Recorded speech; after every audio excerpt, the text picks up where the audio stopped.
So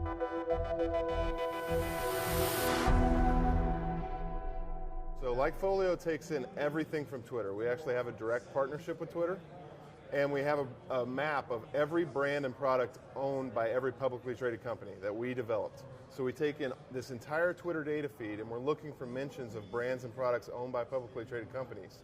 Then with that data, we're able to say, all right, people are talking more about this brand than they were in the fourth quarter the prior year. Something might be going on there. And so we're looking for consumer trends on Main Street before they hit Wall Street headlines. So rather than focusing on sentiment with respects to the actual stocks, right, you're actually looking for data on the companies that those stocks, the companies of the stocks are actually providing, right? Consumer data, right? We want to be ahead of a earnings report. We want to be ahead of a same-store sales number.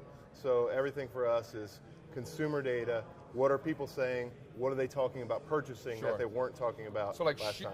Shoes sold, phones exploding and whatnot, yes, right? All that stuff. And so what are you seeing today? We see a strong consumer overall. I mean, I think that's the number one thing for us. Fourth quarter for Home Depot, we saw, prior to earnings, we saw just massive amounts of traffic and people talking about being there, purchasing stuff for home improvement. Relative to the past? Relative to every other fourth quarter we've ever seen.